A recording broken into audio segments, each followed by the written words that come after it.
Hello pharma student, कैसे हैं आप सब? बढ़िया, मजे में। चलिए, जैसा आप लोग को पता है, हम लोग पढ़ रहे हैं diploma in pharmacy second year का सब्जेक्ट फार्माकोलॉजी। और फार्माकोलॉजी हमने पिछले क्लास में चैप्टर नंबर 6 को स्टार्ट कर दिया था, जिसका हमने फर्स्ट पार्ट कंप्लीट कर लिया था। आज के लेक्चर में पढ़ेंगे इसका सेकेंड पार्ट, और बहुत ही छोटा सा टॉपिक आपका बचा हुआ है, फटाफट हम उसको कंप्लीट कर लेंगे। देखिए, जो आज का लेक्चर है वो क्या है, एंटी प्लेटलेट एजेंट के बारे में, साथ में पढ़ने वाले हैं थ्रोम्बोलाइटिक ड्रग के बारे में। बिना किसी देरी के चलिए हम चलते हैं अपने लेक्चर की तरफ। और अभी तक अगर आपने चैनल को सब्सक्राइब नहीं किया है तो चैनल को सब्सक्राइब करिएगा और अपने दोस्तों के साथ शेयर करिएगा। हम पढ़ेंगे एंटी प्लेटलेट एजेंट के बारे में। हम सबको पता है प्लेटलेट, हमारी बॉडी में जो प्लेटलेट होता है हम सबको पता है किसके लिए होता है। प्लेटलेट हम सब जानते हैं हमारी बॉडी के एक प्रकार से क्या करता है, हमारी बॉडी को खून को थक्का बनाने से क्या करता है वो, जैसे हमारी बॉडी को क्या करता है, खून का थक्का बनवा देता है। जैसे क्या होते हैं, जो ब्लीडिंग होता है वो ब्लीडिंग क्या हो जाते हैं, रुक जाते हैं। देखिए, एंटी प्लेटलेट कहने का मतलब क्या है, ये एंटी प्लेटलेट एजेंट मेडिसिन होते हैं जो प्रिवेंट करते हैं एग्रीगेशन एंड कम्पलिंग ऑफ प्लेटलेट को, जो कि प्लेटलेट बनाने को क्या करते हैं, यानी उसको जो एग्रीगेशन होता है उसको रोक देते हैं और रिड्यूस कर देते हैं फॉर्मेशन ऑफ थ्रोम्बोसिस, जो कि क्लॉट होता है, जो ये थक्का बनाना होता है उसको क्या करते हैं, तो उसको रोक देते हैं। प्लेटलेट का मतलब हमको क्या पता है कि थक्का बनाने के लिए इनका इस्तेमाल होता है, यानी क्या करते हैं, थक्का बनवा देते हैं ब्लड का। लेकिन एंटी प्लेटलेट क्या होते हैं, जो उनको थक्का बनाने से रोकते हैं। क्लियर। हम बात करेंगे इसके रिड्यूस फॉर्मेशन एंड थ्रोम्बोसिस की। देखिए, रिड्यूस फॉर्मेशन ऑफ थ्रोम्बोसिस, जो उसका क्लॉट होता है, जो उसका थक्का होता है, उसको बनाने से रोक देते हैं। This drug act mainly on the platelet formation, किस पर काम करते हैं, प्लेटलेट फॉर्मेशन पे, और not clotting factor, clotting factor में काम नहीं करते हैं। इसके पहले जब अभी हमने पढ़े थे तो उसमें हमने क्या पढ़ा था, जिसमें हमने पढ़े थे उसमें क्या था, उसमें क्लॉटिंग फैक्टर पे काम कर रहे थे। लेकिन एंटी प्लेटलेट ड्रग में क्या है, क्या होते हैं, प्लेटलेट फंक्शन पे काम करते हैं, न कि क्लॉटिंग फैक्टर पे। सरल शब्दों में कहें, जो दवाएं होती हैं प्लेटलेट को आपस में चिपकने से रोकती हैं, जिससे खून का थक्का नहीं बनता है। तो देखिए, प्लेटलेट का मतलब क्या है, थक्का, और एंटी प्लेटलेट का मतलब थक्का बनने से रोकना। क्लियर। तो anti platelet agent are defined are the drug which inhibit platelet activation, जो प्लेटलेट एक्टिवेशन को रोकती हैं, एडहेसिव करती हैं। एडहेसिव का मतलब होता है उनको आपस में जोड़ने के वाला, तो उनको जो जोड़ना होता है, एग्रीगेशन या उनको इकट्ठा होना होता है, उसको रोक देती हैं। और this preventing formation of आर्टियल thrombosis, जिससे आर्टरी में जो होता है वो थ्रोम्बस, यानी जो प्लेट होता है, जो क्लॉट होता है, वो नहीं बन पाता है। अर्थात ये दवाएं जो होती हैं प्लेटलेट मेडिकेटेड क्लॉट फॉर्मेशन को रोक देती हैं। क्लासिफिकेशन की बात करें तो COX कॉक्स इनहिबिटर होते हैं। जैसे हम बात करेंगे एस्पिरिन, हम सबको पता है एस्पिरिन इकोस्पिरिन के नाम से मार्केट में मिलता है, और क्लॉट फॉर्मेशन को रोकता है, यानी कह रहे हैं कि एंटी प्लेटलेट मेडिसिन है। साथ में फीवर के लिए भी इस्तेमाल किया जाता है, बॉडी को जो पेन होता है उसको कम करने के लिए भी इनका इस्तेमाल किया जाता है एस्पिरिन का। क्लियर। हम एस्पिरिन का आपको एक ही ड्रग फूड इंट्रक्शन बता देते हैं। एस्पिरिन को कभी भी एल्कोहल वाले पेशेंट को नहीं देना चाहिए, क्योंकि अगर एल्कोहल वाले पेशेंट को अगर आप एस्पिरिन देते हैं तो उसको जो लीवर परकोलेशन, जो लास्ट स्टेज होता है लीवर का, वो क्रिएट हो जाएगा। तो इसलिए कभी भी एल्कोहल वाले पेशेंट को एस्पिरिन नहीं देना है। क्लियर। अगला जो है ADP रिसेप्टर इनहिबिटर होता है, जिसमें क्लोपिडेग्रेल होते हैं, प्रासुग्रेल होते हैं, साथ में टीका ग्रेलोर होते हैं, और साथ में क्या है, ग्लाइकोप्रोटीन ग्लाइकोप्रोटीन सेकंड बी या थर्ड इनहिबिटर होते हैं, जैसे एबेक्सिमैब और इपिटी फिबाटिडिड, क्या लिखा है, इप्टीफिबाटिड। क्लियर। आगे क्या है, फास्फोडाइस्टरेज इनहिबिटर, जिसमें क्या है, डाइप्रिडामोल, और साथ में पढ़ेंगे इसका फार्माकोलॉजिकल एक्शन। देखिए, इनहिबिट जो एस्पिरिन होता है वो इनहिबिट करता है साइक्लोऑक्सीजिनेज एंजाइम को प्लेटलेट के अंदर, और डिक्रीज कर देता है फॉर्मेशन ऑफ थ्रोम्बोजेन, यानी A2 को, और विच नॉर्मली कॉज प्लेटलेट एग्रीगेशन, जो कि नॉर्मली क्या करते थे, प्लेटलेट एग्रीगेशन कॉज करवाते थे, उसको क्या करता है, उसकी फॉर्मेशन को रोक देता है। प्रोड्यूस कर देता है रिवर्सिबल एंटी प्लेटलेट इफेक्ट को, और प्लेटलेट को आपस में चिपकने से रोक देता है, जिससे वो क्लॉट नहीं बनते हैं। जो क्लोपिडेग्रेल होता है ये क्या करते हैं, ब्लॉक कर देते हैं ADP रिसेप्टर ऑन प्लेटलेट को, जो कि प्रिवेंट कर देते हैं एक्टिवेशन ऑफ प्लेटलेट, जो कि प्लेटलेट की एक्टिवेशन को रोक देते हैं और उनकी एग्रीगेशन को रोक देते हैं। Useful in coronary artery disease, यानी CAD में इनका इस्तेमाल अक्सर किया जाता है। प्लेटलेट एक्टिवेशन इससे बंद हो जाता है, जिससे क्लॉट का फॉर्मेशन नहीं होगा।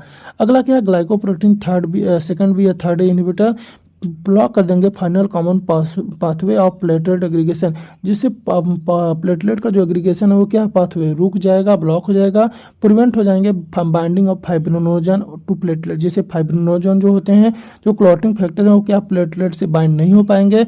मेनली यूज किया जाएगा इन एक्यूट कोरोनरी सिंड्रोम के अंदर और स्ट्रॉन्ग एंटी प्लेटलेट इफेक्ट की तरह ये काम करते हैं। क्लियर। आगे देखेंगे जो क्या है डाइप्रीडामोल जो होते हैं इनहिबिट कर देंगे फास्फोडाइस्टरेज एंजाइम को, इंक्रीज कर देंगे एएमपी लेवल को इन पाथवे इन प्लेटलेट के अंदर और रिड्यूस कर देंगे प्लेटलेट एग्रीगेशन का, जैसे प्लेट का जो जो क्लॉट है वो फॉर्मेशन नहीं हो पाएगा।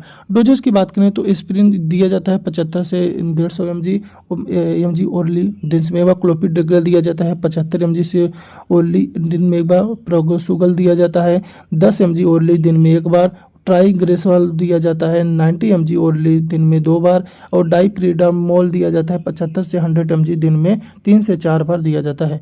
इंडिकेशन की बात करें किस में यूज़ किया जाएगा तो माइकार्डियल इंफ्राक्शन में, एंजाइना पेक्टोरिस में, स्ट्रोक प्रिवेंशन में, आफ्टर कोरोनरी स्टेट प्लेसमेंट में और पेरिफेरल वास्कुलर डिजीज में दिया जाता है।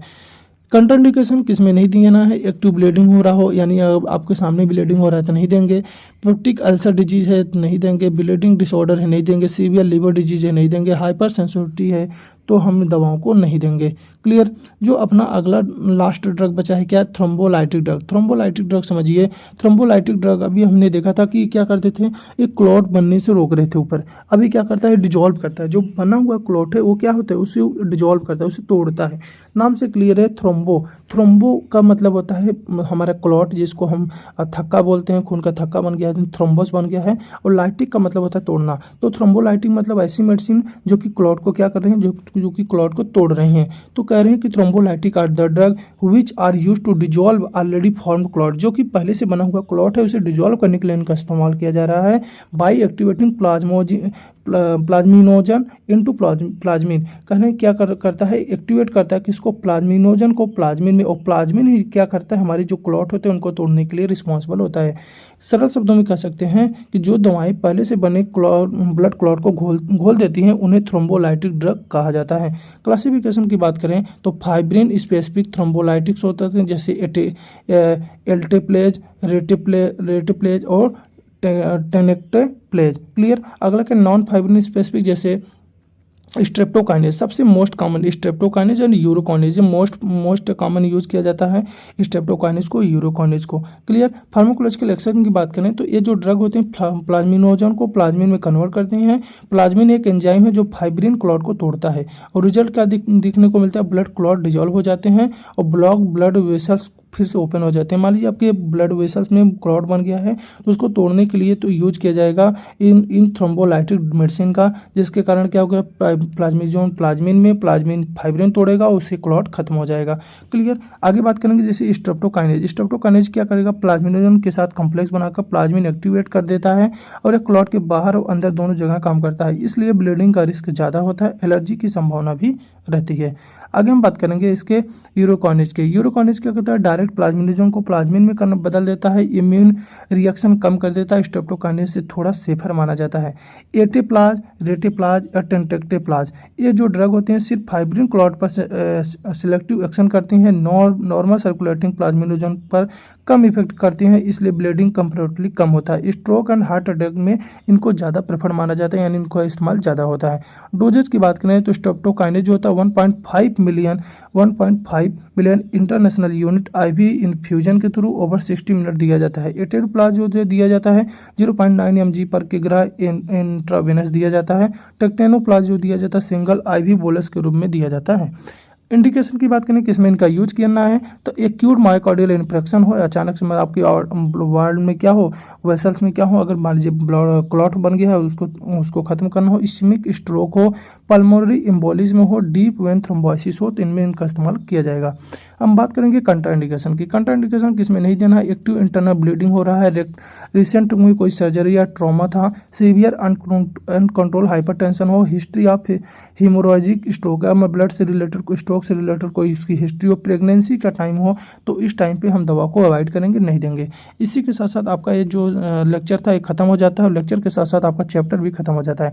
और अभी तक अगर आपने चैनल को सब्सक्राइब नहीं किया है तो चैनल को सब्सक्राइब करिए, अपने दोस्तों के साथ जरूर शेयर करिए।